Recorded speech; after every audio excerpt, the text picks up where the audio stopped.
Hey, David Wood here, and welcome to my Extra Mile. Our comment winner is Monica Kiveris. She said, "This is one of my favorite shows, David!" Exclamation! Exclamation! Exclamation! Exclamation! She said, "Allana is fantastic." She's talking about our intimacy expert, Allana Pratt. And the show is called Intimacy, Love, and Sex. You got to listen to it if you haven't. There's a really beautiful part of that show giving you real how-tos on how to create a beautiful date night so you can really hear each other. So go back and listen to it if you haven't. This show is about taking intimacy to the next level. And whether you're a guy or a girl, you're going to love this show. You know, it's really a guide for you to really own your masculinity or your femininity, and also be able to create beautiful polarity, bring the sexy back into your relationship. You know, and again, it's not just for heterosexual couples, it's the same whether, you know, you're in the same-sex relationships or not. So this is good for you too. She is brilliant at this stuff, and I really want you to listen to it. Guys, you know, it's a really essential show for you to really start this journey. I'll have it back again. We'll keep digging into this. So again, in the comments, if you want us to go deeper, if you have questions in the area of intimacy and relationships, ask them. Don't forget, you know, and the notification button is the big one, so that you know when a show's here, you can go listen to it. But I want you to sit back and really enjoy the incredible Allana Pratt as we take your intimacy to the next level. I will see you on the other side.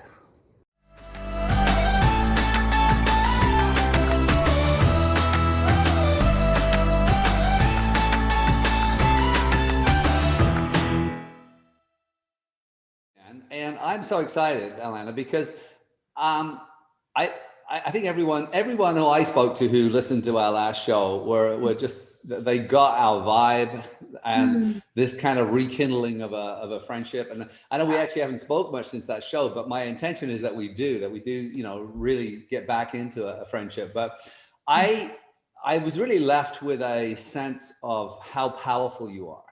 And again, I don't say this stuff. I'm not one of these people that have everyone on and pay them huge compliments. I just don't do that. It's not my DNA. But you know, there's a congruency about you, and there's a way that you live that really is exciting. It's that sort of squeezing the juice out of life, but you do it in an honest and authentic way with all the crap. You know, you don't hide from that. So welcome back. That's all I was going to say. It was just I'm so excited to talk again. So.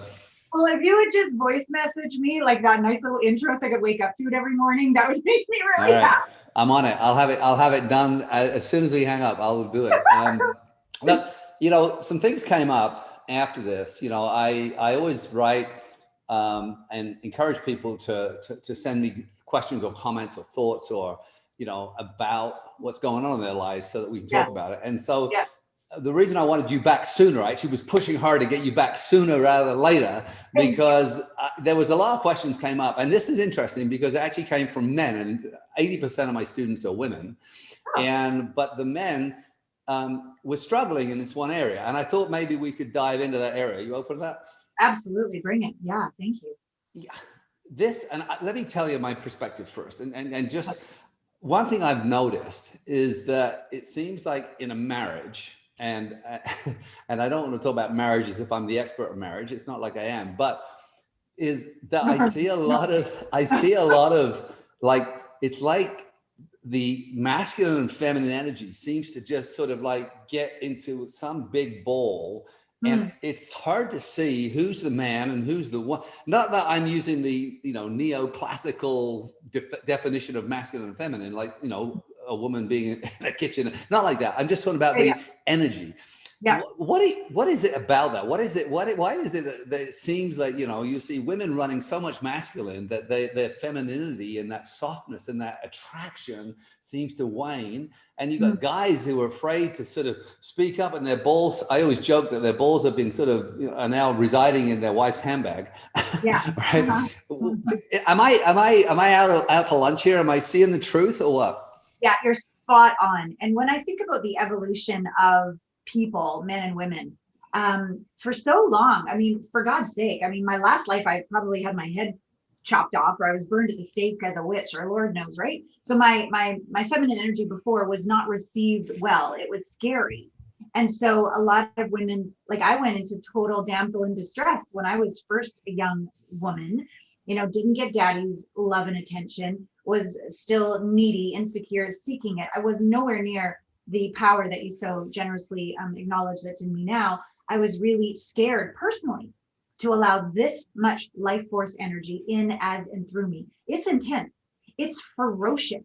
And with a closed heart, we can emasculate men, we can emasculate ourselves. We misuse our sexuality to get approval. It's a lot of energy to run when you're truly willing to have life force energy, sacred sexual energy, chi, run in, as, and through you, and truly co-create with the divine. It's terrifying. What I've learned, though, as a woman, when we can heal the wounds in our heart from the past, betrayals from men, from dad, from ex-husband, from whoever, from society, all of it, and we can live with an open heart, which takes so much bravery and courage and humility. When you can let all that energy move through from your sacred yoni to your power center to an open heart, and then it comes out, it's for good. It awakens masculine grandeur. It awakens a noble badass. It awakens a young boy to grow into a great man. It awakens sisterhood between women. It awakens all good things. Yet when we close our heart, as you were saying before, we run too much masculine energy. And on the one hand, I want to say, well, at least she's not a damsel in distress, as a gold digger. And yet there's too much masculine, and she's almost made her feminine wrong or weak or bad. She's not seeing the beauty and the strength in her softness. She's not seeing that beauty in her alluring, vulnerable surrender. And what's interesting as you're speaking, I'm getting all goosebumpy here, is this cycle of, what the heart aches for, let's say, and yet the behavior is sort of remanifesting everything you kind of don't want. So you got this, and I will use a woman. I would happily talk about this, and we will.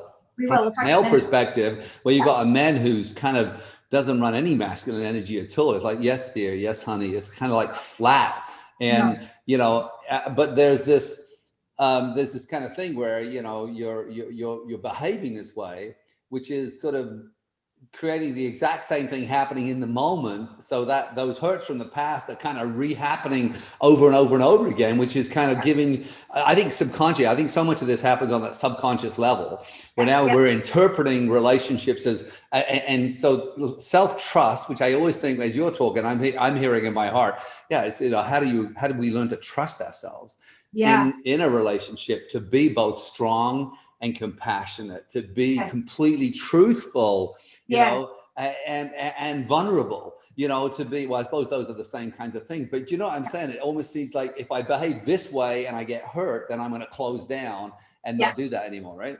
Yeah. And so this has happened to all of us. We're all afraid to get hurt again. So the inner work, why I'm an intimacy expert, why I think it's the core fundamental building block of self-realization is, yes, I got hurt.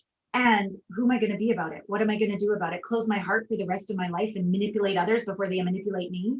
No, we could choose that, but that's not going to create the kind of epic intimacy and connection that we desire with life, with our beloved, and with ourselves. So the work is to go inside to our little you, our wobbly little you, the one who's been mistreated, misused, abused, etc., and find wholeness inside again.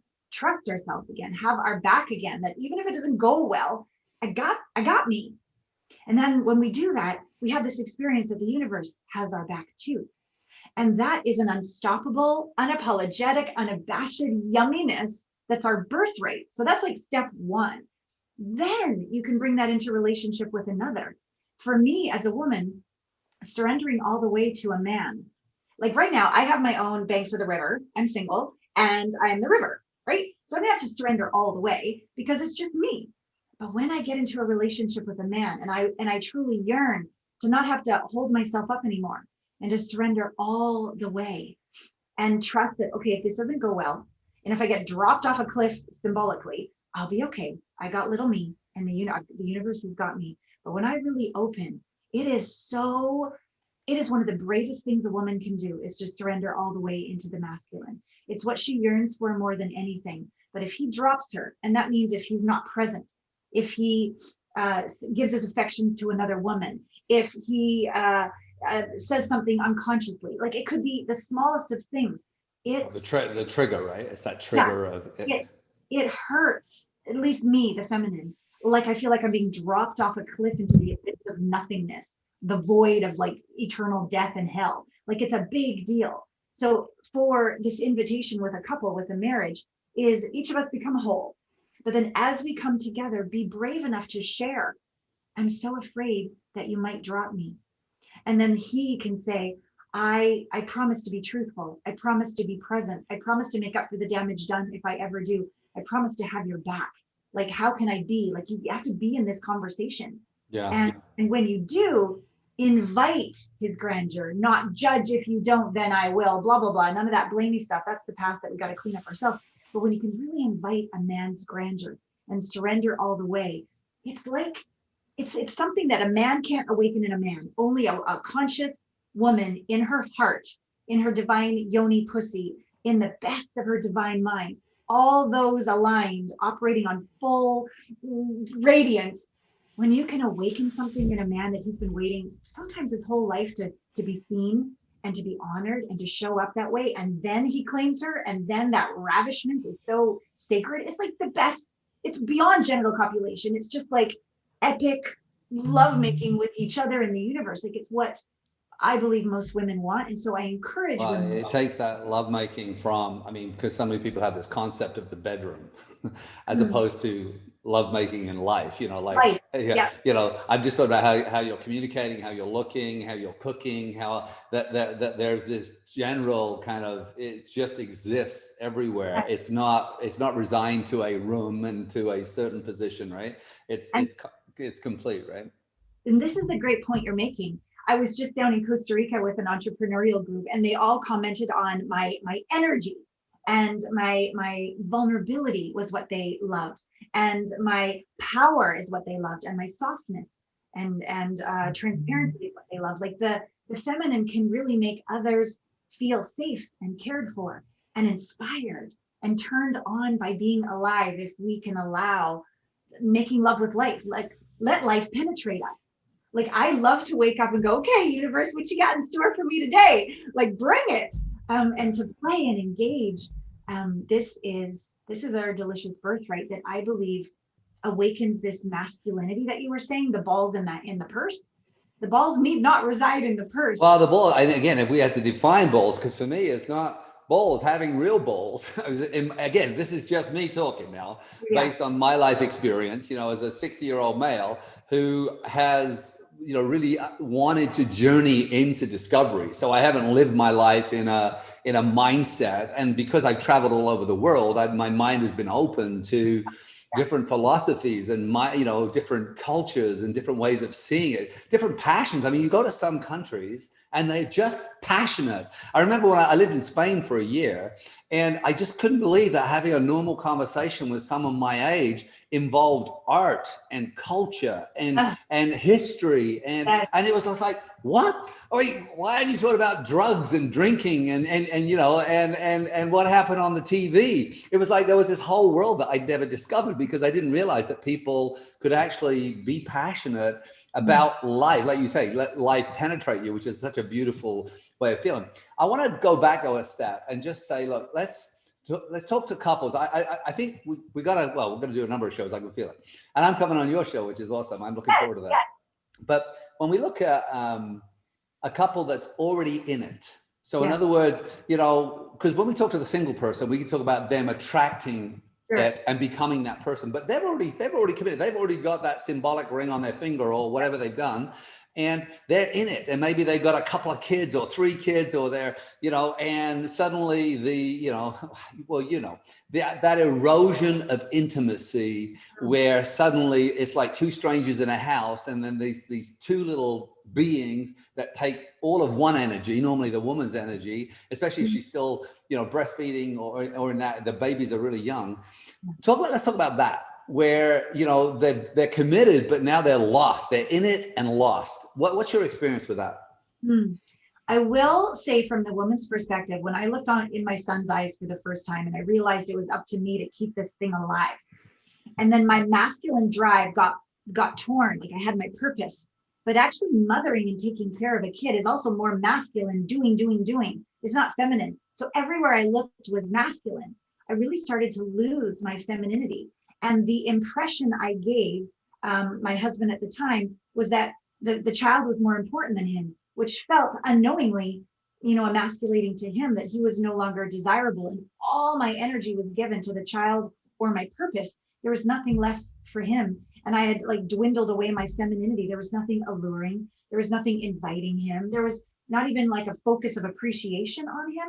So I would say for the feminine to remember that even though guys are guys and they're strong and all the rest of it, they still need to be adored, appreciated, praised, paid attention to, touched.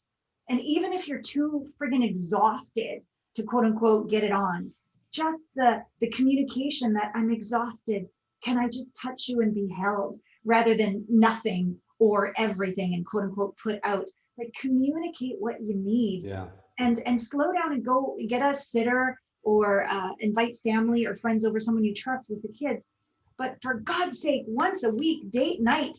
And date night, I would really encourage to be date night for dyads. Like start with that intimate. We talked about in the last show. And again, people, if you haven't listened to the first show, you got to go back and listen, because Allana goes into these 4 great questions that you can ask on a dyad. And they're so rich and it's so beautiful. And the answer is only easy. Thank you. You're not, you don't have to agree with the person. You just see, did I learn from the last show or what? Oh my God. I just had a session with somebody just a couple days ago. And the very next day he went out for a walk with his wife of so many 20 years and began to ask these questions. He's like, oh my God, Allana, this works. Like I was flirty. She was kind of turned on. This has like been 20 years of just this conversation. I'm like, yeah, we all yearn to be understood. When our hearts are closed, we yearn to be right, dominate, look good, all that kind of stuff. But when our hearts are open in these amazing conversations where it's safe, because the other person only just gets to say, thank you, I heard you. You can ask questions like, tell me a way you like to be loved. I mean, when's the last time you even asked yourself that question, let alone told your partner and set them up to win to provide this for one another? It can often be really, really simple, and it can connect hearts, and it can enliven that libido again. And you can start not back at the beginning. We don't want to go back to the beginning. We want to learn and have the wisdom that life has given us, and then add that to our new embodiment of our sacred sexuality. And this is something for the kids that I really think is true. And I've spoken to younger, like I coach people's children sometimes, 14, 16, 18, etc. And they're like, I can feel it.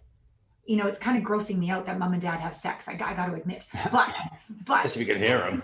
Right. I feel, these kids say, these teenagers say, I can feel it the day that mom and dad have like had sex or are getting along. The house feels different. Yeah. And they're not.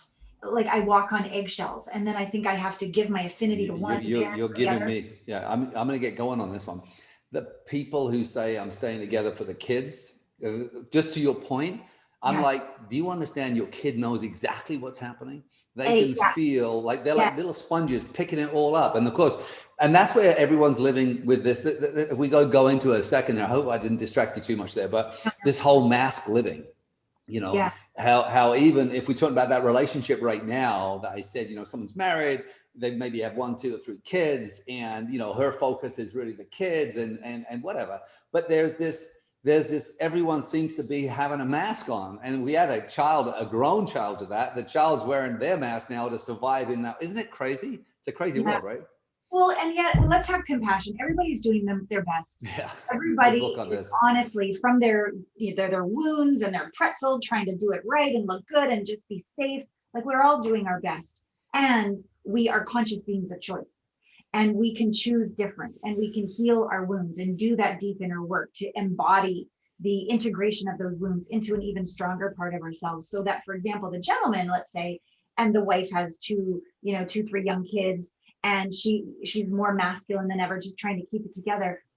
On the outside, that might not feel good. Like, where's my sexy woman? Where's my soft wife? Where's that radiant femininity with this shell? But I encourage you to realize that is her just trying to keep it together.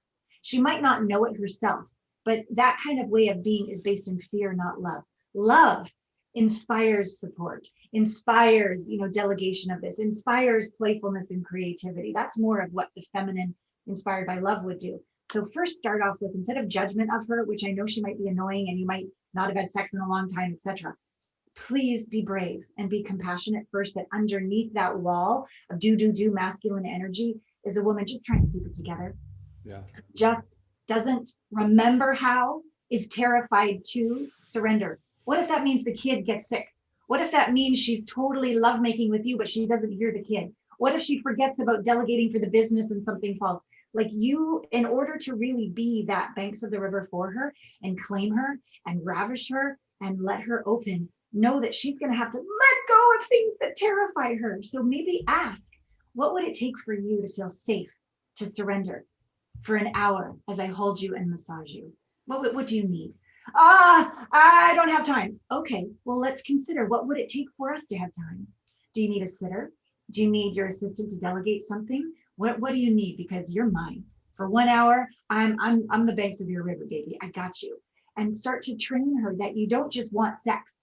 I know that maybe is what your body wants, but I think your soul, if you really slow down, wants that bodily touch, that flow of energy, that communion, that being together where the edges of you dissolve and you're one.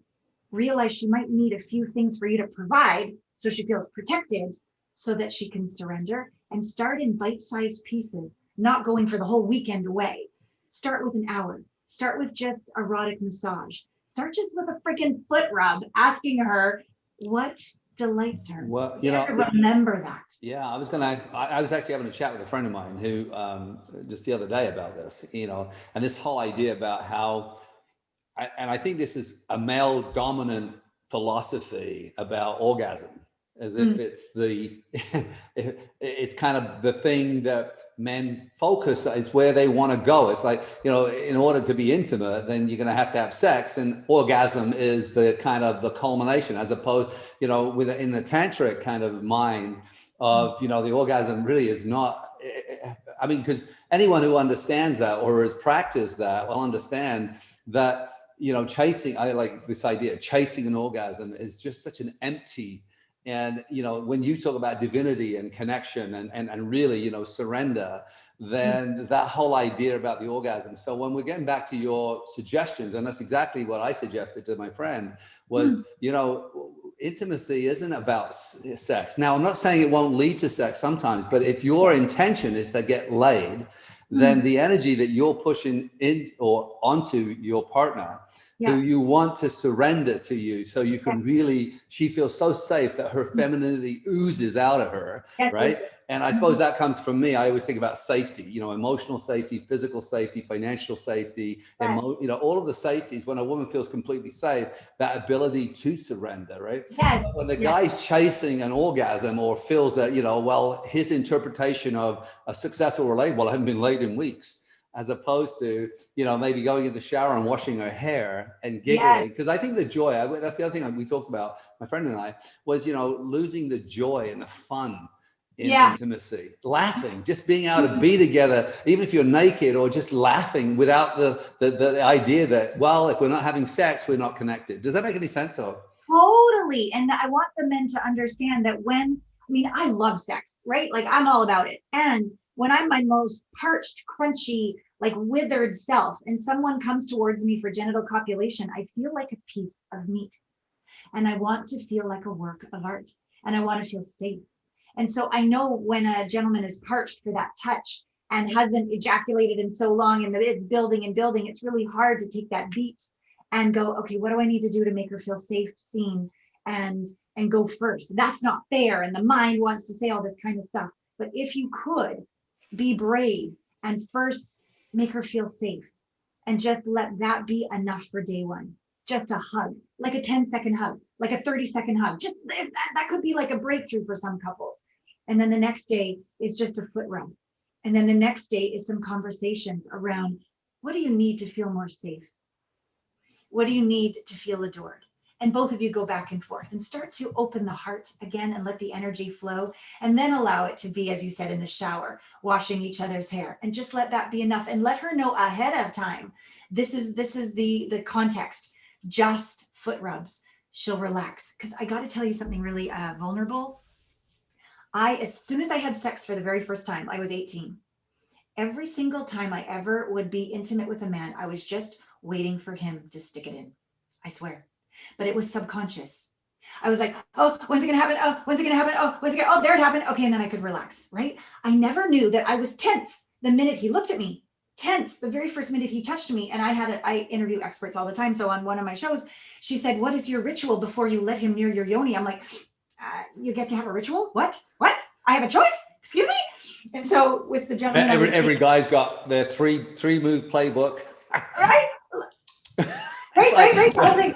Yeah. And I felt the agenda, the strategy, and there's nothing wrong with sex. As I said before, I love it, but I didn't understand that I had the right to ask for what I needed, to be this open lotus flower, to be ripe and juicy and receive him. I didn't get that I had the right to ask for it. So this woman, she's like, yes, you do. So I'm like, oh my God. Okay. So I said to him, okay, here's the rule. 20 minutes, no nipples, no yoni. Go for it.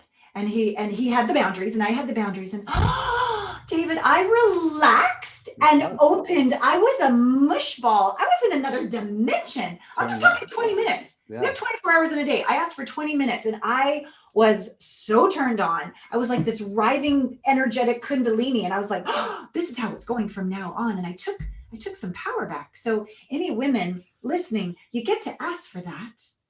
And then you also want to honor that their desire for sex isn't naughty, bad, skanky, scabby in Japan. When I used to live there, we used to say scabby men, horny men. It's their desire to plug into the divine light of femininity. Well, again, on just for, again, you guys listening for a sec here, is just every man, because I coach so many different types of people, men and women, young, old, people who have, women who have never orgasmed in their whole life and they've been married for 30 years. I'm talking about every type, and I think that gents, if you listen to this for a second, or women as well, every man would love to know more. Who teaches a young boy how to make love?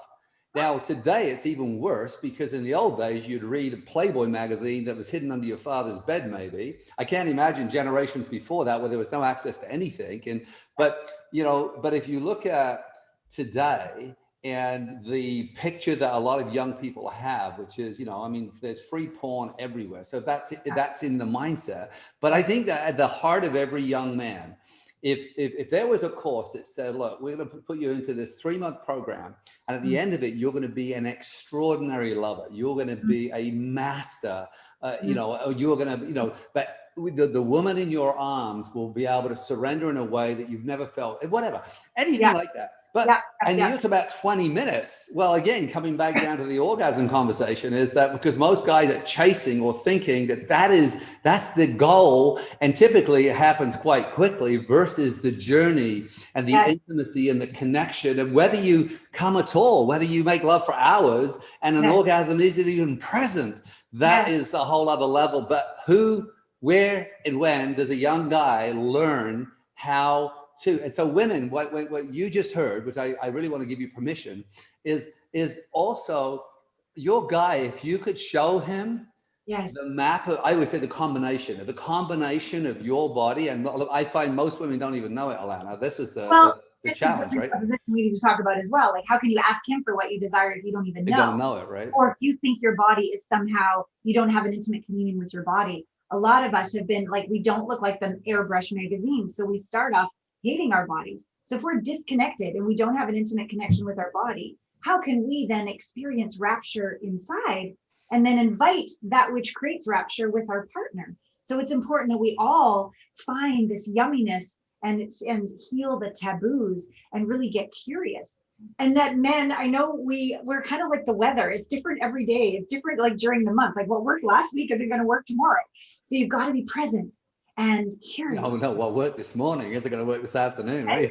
it's so true. And I have no idea why. Oh well, yeah, but hold on, look at range. But hold on, look at range for a second. When we talk about that, I always say, I mean, most guys have this. Again, I'm not so. I shouldn't talk. I don't even like that term, most guys, but it's very common in a conversation with them out where they're drawn to that, that woman who is a vixen, all that, and yet they want to be married to the nun.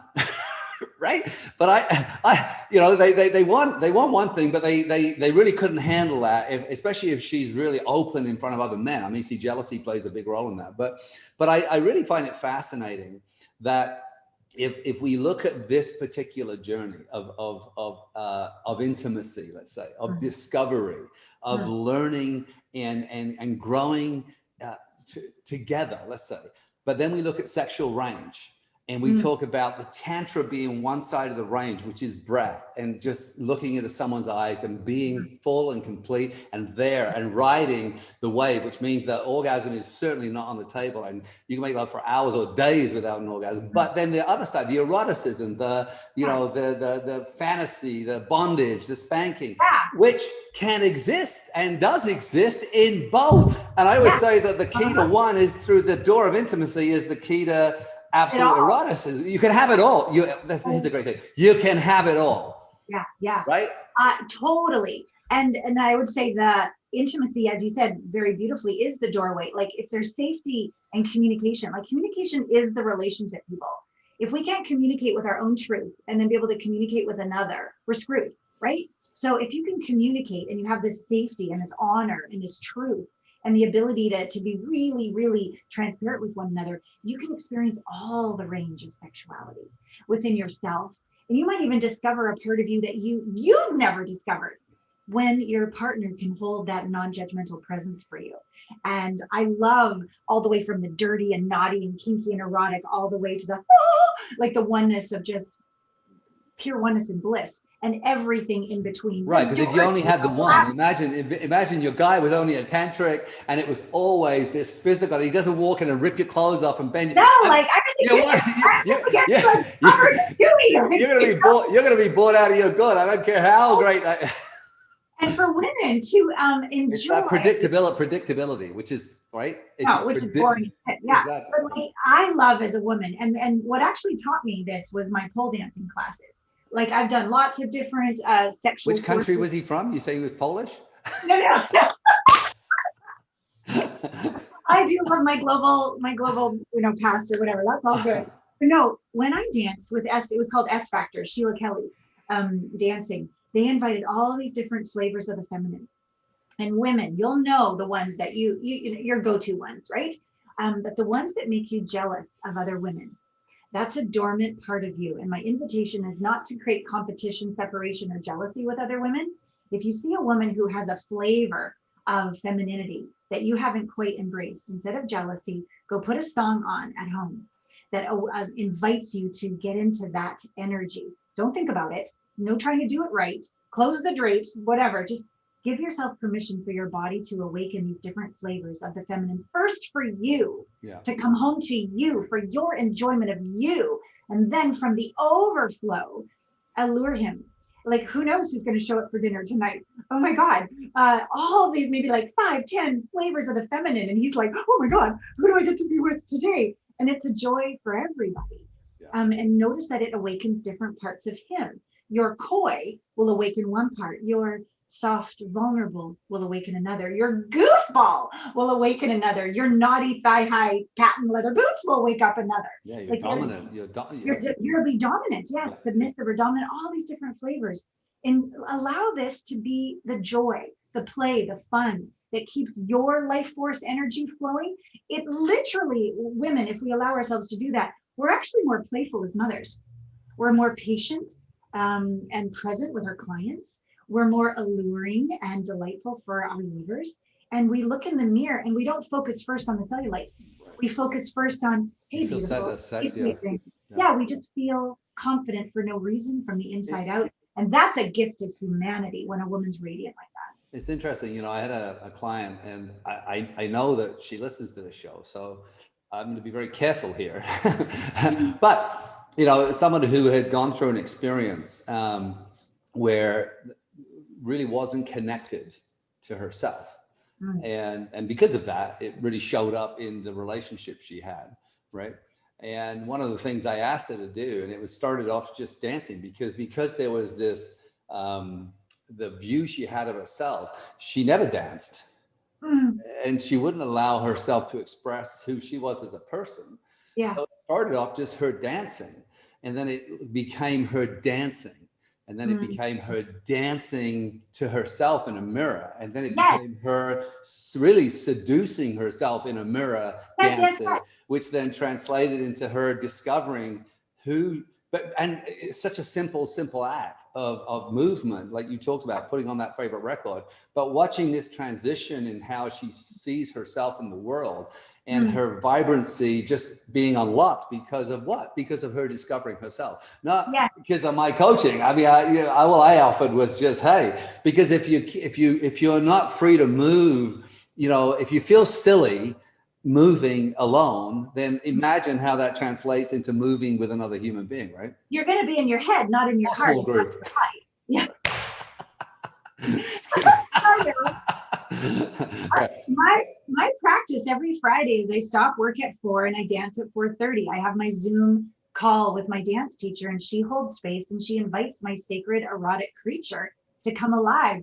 I would say 9 times out of 10, the whole 45 minutes starts with me crying, because I've kept it together and I'm serving and I'm giving and I'm doing all week long. I'm in my masculine, taking care of clients and staff. And now with my Heartmates app, I've got technology people that I'm taking care of, and I'm very insecure because I don't know what I'm doing. So I'm like, So by the end of the week, I need to cry. Yeah. That's what I need to do. do. I love that. I love the idea that you're in a position where that you're allowing your body to express. Because even that, I think tears is such a wonderful, I think about this conversation, I'm going back to the alpha male type of conversation, only because I have this view in my world. And I see a lot of guys mix it all up. But I mean, tears to me is an alpha. For me to be so comfortable crying, which I am. I mean, I always say, when I go to a movie, I wish they had Kleenex on the back of the seats in front of you, because instead of pretending I'm not crying, I'm like I'm a big sobbable. But this idea about alpha, let's go into that. What for a guy who's, let's say, who's in a relationship, whether it's married or not, or maybe there are other beings, little kids or whatever like that, and they wanted to sort of rediscover their masculinity, that feeling of feeling like a real man, but being vulnerable and gentle and kind and loving and compassionate and playful, and then being able to sort of journey into this beautiful realm of range in the sexual realm, but in the emotional realm, in the spiritual realm, in the physical, in the financial realm. That's what I love. It's all connected. What's your thoughts? You know, when someone's lost themselves a little bit and they're unsure, what's your advice to a man right now who's ready? They're open to this conversation and they want to take a step in that direction. I had no idea that I have a special superpower to be that safe, divine feminine for men. There's something that only men can wake up in men, but there's something that a man just doesn't want to tell another man a lot of times, how their little you is wounded, how they're so actually terrified of rejection, how, yes, they showed up and they have their millions and they got it all, but there's a part of them that still doesn't feel worthy, feels abandoned, feels weird, feels their sexuality has been made wrong. And there's something that I can hold as the divine feminine, where it's almost like a wounded warrior from a battle comes home to the queen and lays his symbolic head on her breast, and is just safe to be vulnerable. And she doesn't fix, like I don't fix. And I don't try to put him in a good mood. And I don't just give him a coaching moment. I say, I've got you. Tell me more. This ability as the feminine to not fix and to literally soothe this wounded warrior. There's nothing wrong with him. He's just had a bad day on the battlefield. That's all. And for him to be safe to cry, safe to go, I messed up. I have failed, or I was rejected. And for her to just go, I got you. And then once he feels filled up by your touch, by your listening, when I'm this space for seeing him and not judging him, for a man to literally vulnerably be seen in his wobbly and love just as effing much as when he knocked it out of the park. That is an important moment for a man's journey, to literally, vulnerably stand before the divine feminine herself and be 100% not judged and unconditionally loved, that she doesn't close her heart one little bit. Something in him rests. Okay, I'm enough. I got this. I can do this. And then the energy for me shifts more into like a muse. And then I'm like, you friggin' got this, dude. You get out there. Like you get out there and then you go home and you just fuck her to the ends of the universe. I know you got this. And he's like, yeah. So, but he hasn't yet been able to do that with his wife a lot of times, because when he comes home in that vulnerable state, she might not be present and try to fix him. She might just try to make him feel better and go, no, it's going to be fine. It's going to be fine. Or she doesn't know how to sit in her own fire and just be with her provider, protector, having a vulnerable moment. It takes a lot of deep work for the feminine to just be with a wounded king for a moment and love him just as much. So that's something I get to, I have the privilege of being for some very, very, very powerful men that I coach. And then they're home. They rest, something ignites again, and they get to get out there again in the world with their career, but they also get to show up in their relationship. And if I'm blessed enough to be able to also coach her so she can be that for him, and then I'm like the surrogate until I train her and awaken her and heal her to be that, oh my God, the amazing intimate connection that happens between the two of them, the safety that's possible between the two of them, and of course the lovemaking, but also the creative life force energy. And it's now we've got two wholes that don't complete each other. We've got two holes, those are actually two empties that complete each other. Two holes actually complement one another. And one is like infinity for the world, for the family, for the lovemaking, for everything. So that's what I love. You're such a beautiful description of, description is a terrible word. You're such a, I feel like I enter into that world with you as you describe it. But let's use an example of that, where let's say you were looking at a couple, and again, I'm going to use a masculine and feminine, but if you're a gay couple,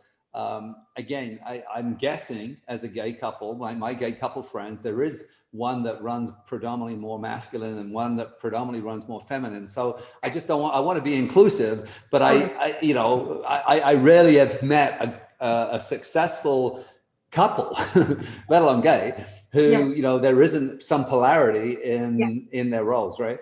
So again, if I'm wrong here for anyone listening, I apologize in advance for that. But, let's say that you've got this couple, and I'm going to use a heterosexual couple for this example, and we can expand on that.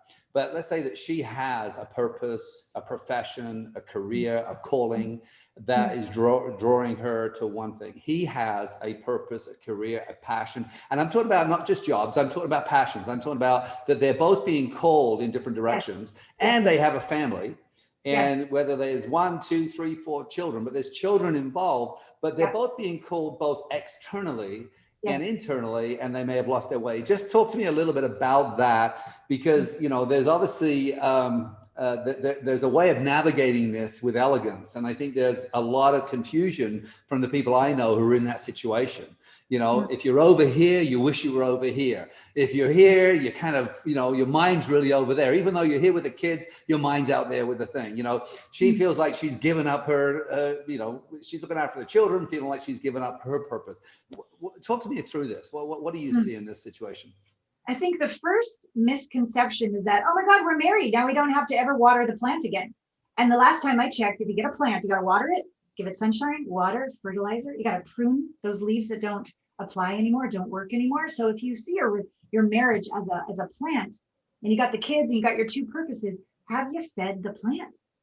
Have you taken the time to be whole first? So have I fed the plant that is me? Do I take my morning practice? Do I take the time to slow down and listen to what's true for me? Do I literally feel my feelings, or am I just one big spinning mind and action doing machine? So our doing is our own, both men and women.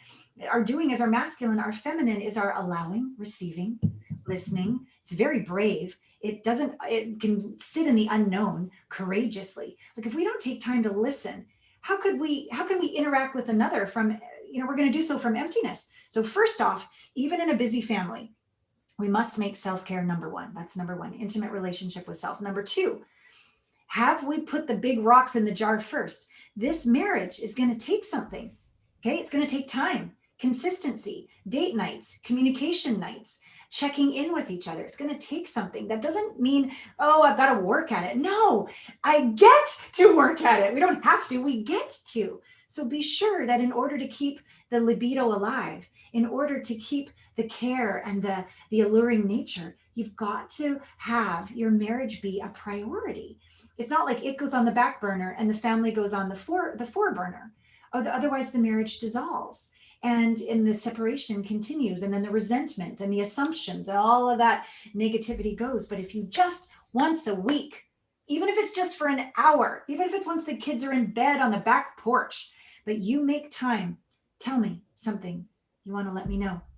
That's it. Just ask that question. Tell me something you want me to understand that you think I may not understand. Tell me something you're afraid to tell me. Tell me something that would make you feel so safe and seen. Any of these questions, just check in once a week, having that nurturing time. You don't even need to touch. You could just hold hands. You could just rub each other's feet. You could just snuggle. I think one of the greatest forms of touch is looking into someone's eyes. And I'm not talking about this, but I'm just talking about being present. It's so easy to touch from across a room if you're present, if you can really, but that's intentional. I feel that, presence is an intentionality. It's not something that necessarily, because I find that if I really want to be present, I really have to consciously be present, which means I'm choosing to let everything else sort of dissipate and move away from my and I'm focusing in a beautiful way. And I find this is just my practice. I do this, especially if I'm around someone that I find hard to be around. I actually start to consciously focus on I choose 3 or 4 things I really like. I mean, if they're assholes, I just don't like to live in a world where someone's energy has an impact on me. So I love to do is I love to start to focus when I'm around them and start to, in a mantra in my head, is start to notice what's right with them. And I can't tell you how quickly I can disarm or shift another person just being so when it comes down to intimacy, if I really love someone and I'm able to communicate and be present, and it's hard. I mean, I'm not saying this is easy, and especially when the relationship is strained, then that is even harder. But when I've seen the most beauty, again, the most beautiful touch is I've done with my eyes, not with my hands. I don't know if that makes sense or not. No. I have so many YouTube videos. One of them is how to penetrate her 3 ways. And you're like, what? And so I get a lot of views because that's kind of strange. But one of them is penetrating with the eyes, penetrating with the heart, penetrating with your sacred cock, right?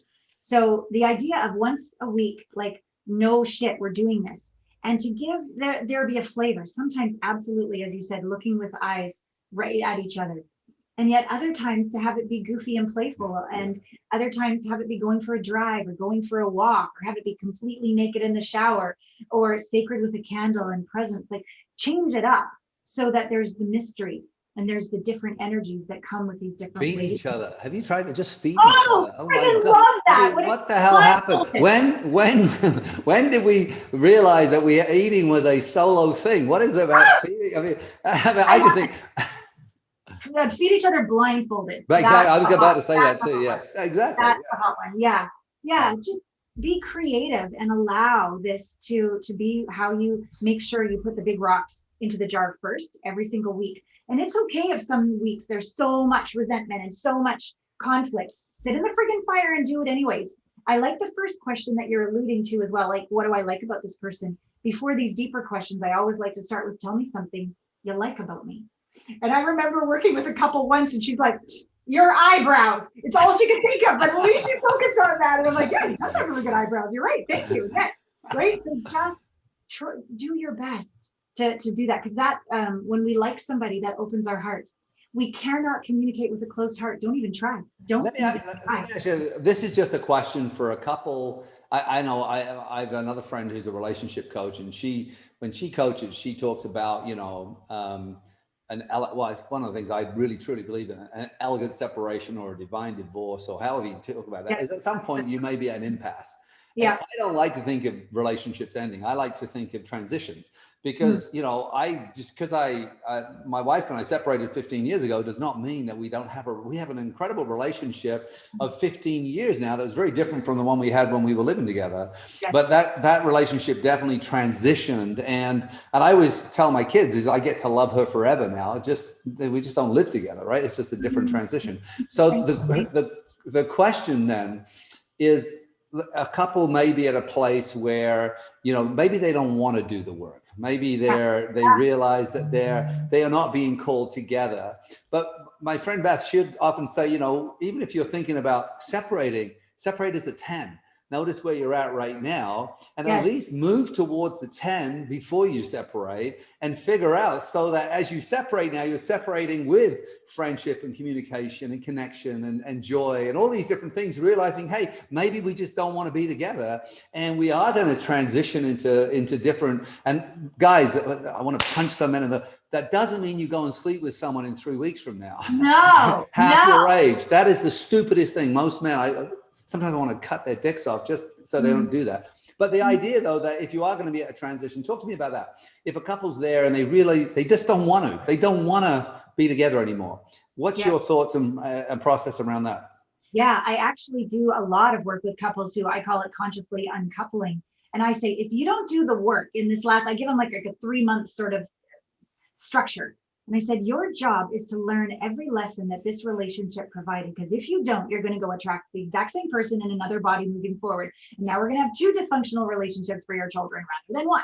Okay, so let's do the work and really integrate the wounds and be grateful for all of this and be able to bless and release each other with gratitude and appreciation that you were one of my greatest spiritual teachers. Thank you. So that the very worst, even some really tough things, can bring out the very best in each of you individually. And then if you have children, be able to co-parent elegantly.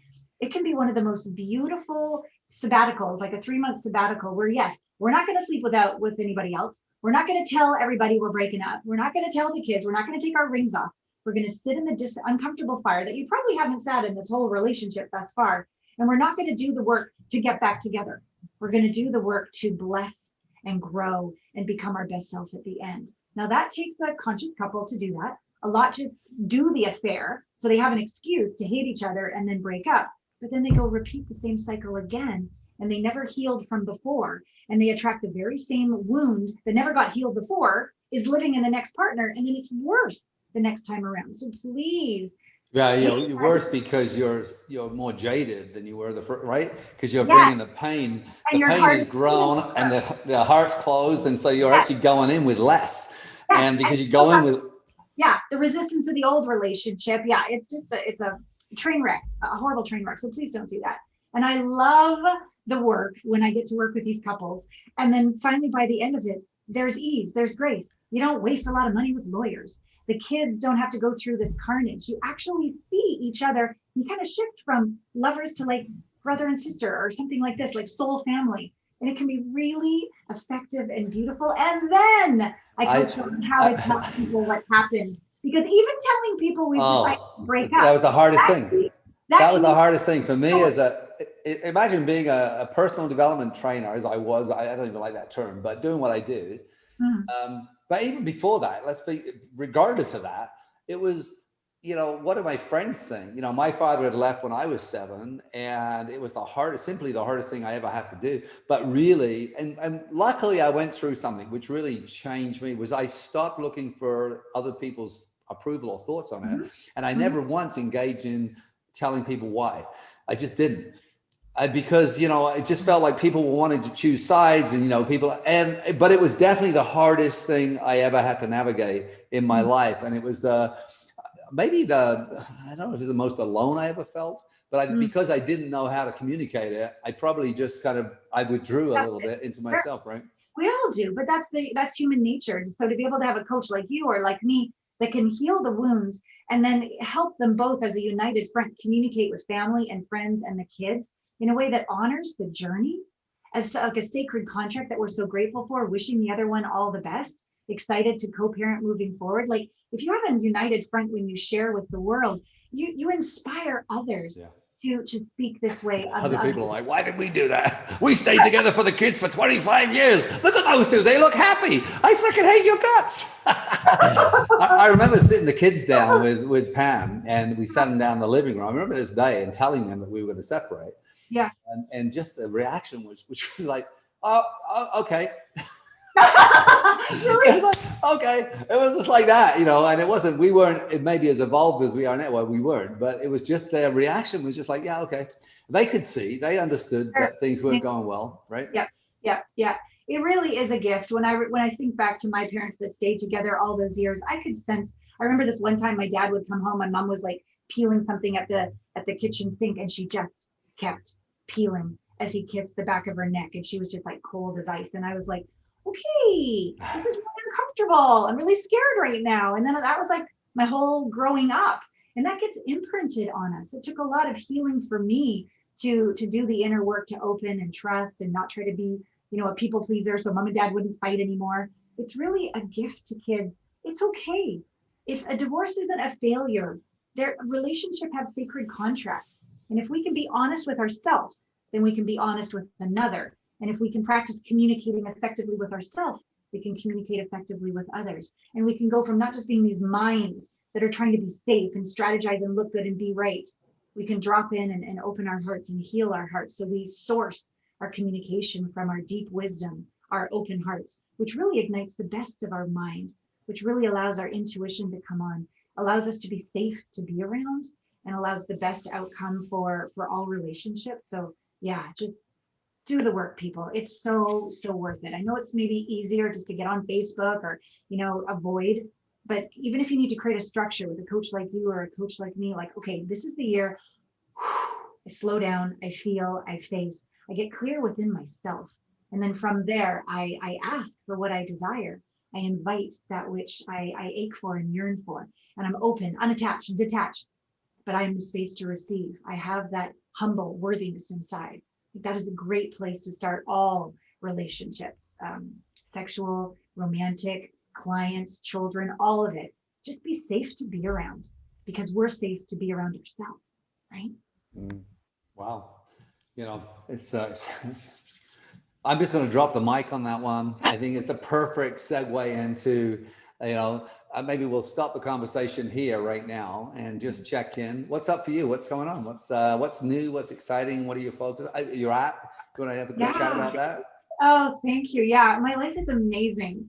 I just turned 51 last week, so I had lots of champagne and chocolate from my friends. To you. Happy birthday to you. Every woman is watching saying, how can you be 51 and you don't have a line on your face? Oh, I have lots, but I don't care. I just love being alive. And I think when we allow this sexual, sacred life force energy to move through us, we're vibrant, we're useful, and we're healthy.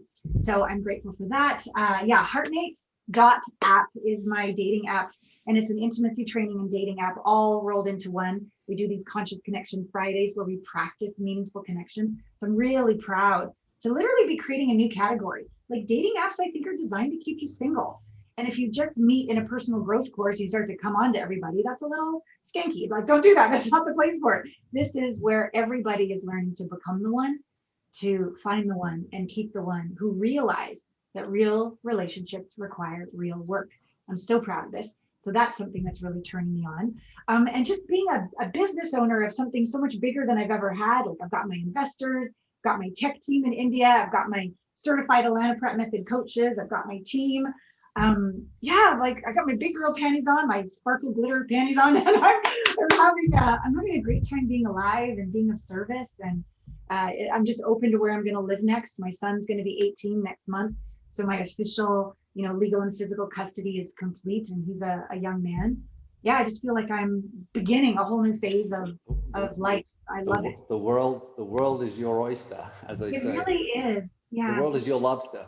I just want to apologize to everyone. Normally I change the camera angle. I was so engrossed in the conversation, I forgot to change it all the time. So you probably just saw, which is not the worst thing in the world. It's probably the best thing in the world. Just Alana's head the whole time, and I probably wasn't there. So here I am. Hi. I normally change the angle every time I speak. I put me on the camera, but now it's just like just you. Well, good thing I didn't pick my nose when I was like not talking and you were talking. Yeah. I had that happen once. Someone says, I can see you, right? Oh, okay. Hey, thank you so much. I so appreciate you. I look forward to again, I think I'm going to be on your show next, but Yes. definitely there's so much for us to talk about. I'd love to have you back as many times as you want. Oh, thank And you. remember, everyone, this is about the extra mile. So my extra mile, which is really about those small incremental things, tiny steps you can implement each day. It's not about this, radical change. It's about small incremental changes that do end up creating radical change. So thank you, everyone. Thank you, Allana. And we'll definitely see you on the other side.